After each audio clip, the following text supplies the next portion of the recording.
ไม่เหมือนตรงไหนให้เอาปากกามาวงหักแพงกับครูปอนับมือนับคือกันไปคักกราบทักทายสบายดี FC ทุกท่าน FC ทุกคนเนาะมาพบมาพ้อกันอีกแล้ว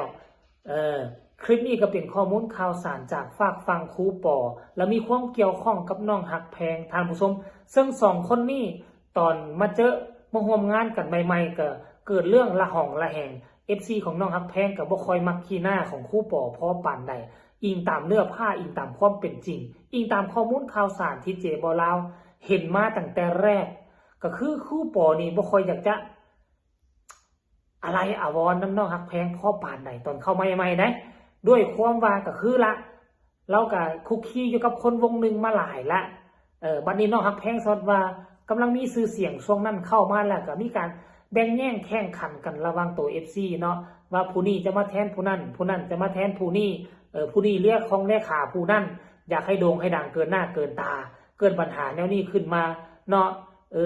แล้วทั้งครูปอกับตอนนั้นก็เข้ามาใหม่ๆกับซัดใช้น้องฮักแพงก็หลายครั้งหลายคาแล้วนะบ่ว่าก็จะเรื่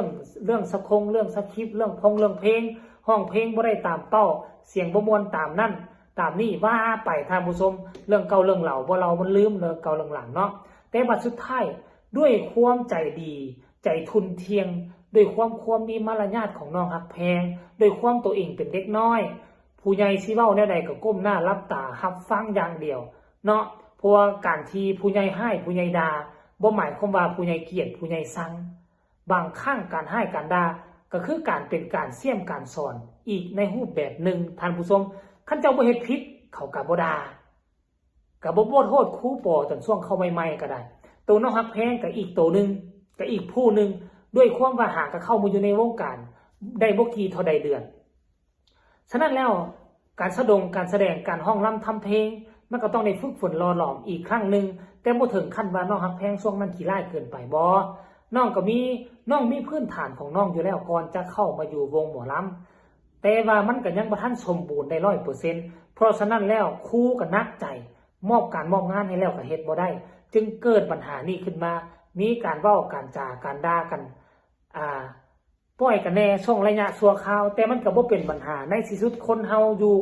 นํกันอยู่ไปอยู่มามันก็เกิดให้ความสงสารเกิดความฮักความแพงกันขึ้นเนาะก็ด้วยตัวน้องฮักแพงแหละบ่เคยเครียดเคยข่มบ่เคยตำหนิติเตือนไปทางฝากฟังของครูปอแม้แต่เทื่อเดียวแต่ก็สิมีบรรดา FC แฟนคลับของน้องฮักแพงบางคนบางท่านเอาไปแขวน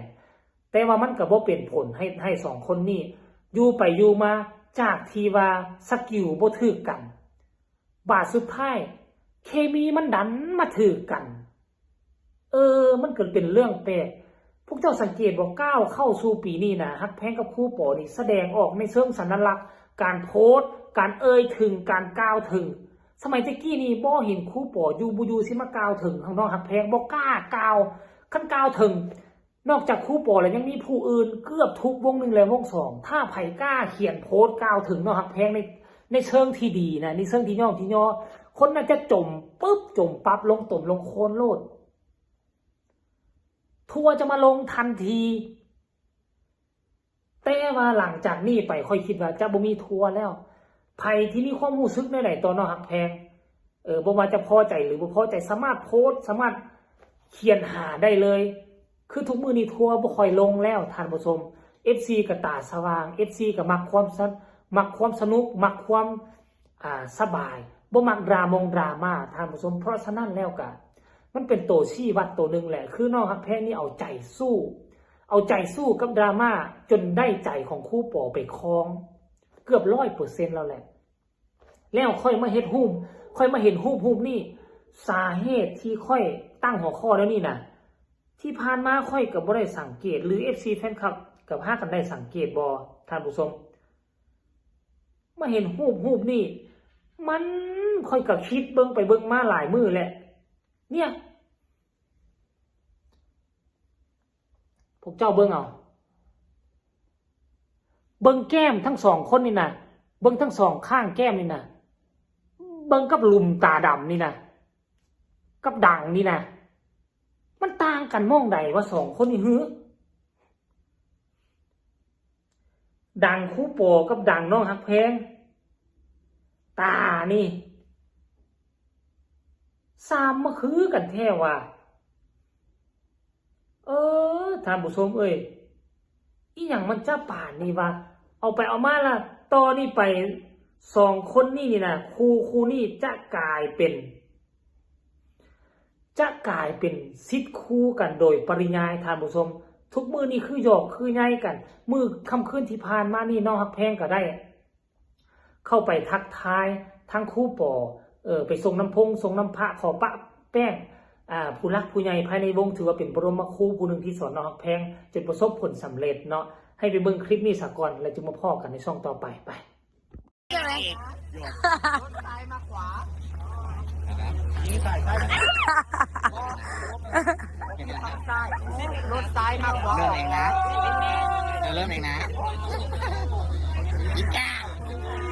น่ารักน่ารักไม่เยอะเลยบอกว่าถ้าเกิดคนปกติก็จะ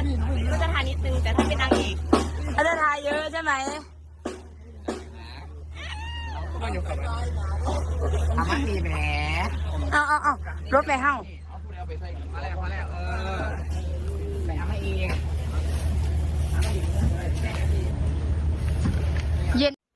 เห็นแล้วหรือยังครูปอกยาเด้อยาเด้เจ้าเปิดก่อนเจ้ามุนอีปุ้ยแท้บาทสุดท้ายเป็นจังไดล่ะบัดเนี่ยฮักแพงเปิดไปแล้วบาทเห็นท้ายเกมมาครูปอนั่งแล้วนี่อยู่แหละเต็มไปด้วยแป้งตั้งแต่หัวจะรดตีนก็ด้วยความหักความแพงล่ะลูกเต้าเหล่ากาลูกศิษย์ลูกหาจึงมาปะแป้งจึงมาฮดส่งน้ำเพื่ออวยพรไส้ให้สุขภาพของครูปอมีสุขภาพยืนยาวโชคลาภในช่วงปีใหม่ท่านผู้ชมแล้วกันมาปะมาแป้งกับทั้งคู่กับให้โอวาทให้คำอวยพรแก่บรรดาน้องๆศิลปินและหนึ่งในนั้นก็คือน้องฮักแพงแล้วท่านผู้ชมเนาะปัจจุบันนี้คือเข้ากันปั่นปีกับคุยจากตะกี้เตะเนื้อต้องตัวกันบ่ได้ถึงกันก็บ่ได้บ่คิดบ่ฝันว่ายิ่งอยู่ไปยิ่งฮักยิ่งหอมกันท่านผู้ชมคนเฮาน่ะมันเฮ็ดเวียกร่วมกันอยู่ในองค์กรเดียวกันจะไปเครียดไปข่มไปสร้างกันมันก็เป็นไปบ่ได้ มันต้องได้เห็นหน้ากันทุกมือได้ย่างส่วนกันทุกมือดีบ่ดีเขาก็หันหน้าเข้าในกันมามาลงกันพากันเฮ็ดพากันสร้างบ่ดีกว่าบ่มันก็เลยเกิดบรรยากาศภาพบรรยากาศแบบนี้กลับคืนมานั่นเองเนาะท่านผู้ชมเนาะเอากับคลิปนี้ก็บ่มีหยังหลายแล้วก็เอามาฝากเอามาต้อนเพียงซ้ำนี่อันนี้สายตาไผสายตามันเด้อสำหรับค่อยแล้วว่ามันคือกันหน้าตาสองคนนี้เนาะแล้วกับคนอื่นจะคิดว่าแนวใดก็แล้วแต่ดวงตาคนละดวงเพราะฉะนั้นแล้วใครคิดแนวใดก็แล้วแต่ก็สามารถส่งมาใต้คอมเมนต์มาลงกับเจ๋บ่าวลาวได้นะท่านผู้ชมเนาะฝากทุกคนกดไลค์กดแชร์กดติดตามให้แน่จะบ่พลาดในคลิปต่อไปที่สำคัญอย่ากดข้ามโฆษณาเพื่อเป็นกำลังใจให้เจ๋บ่าวลาวอีกแน่นะท่านผู้ชมเนาะผู้ใดกดไลค์ผู้ใดกดแชร์ขอให้โชคให้หมานร่ำรวยขอให้มีเงินมีคำไหลมาเทมาหลังจากชีวิตสงกรานต์นี้ไปแล้วคลิปนี้เบาๆยาวขอกล่าวคำว่าสบายดี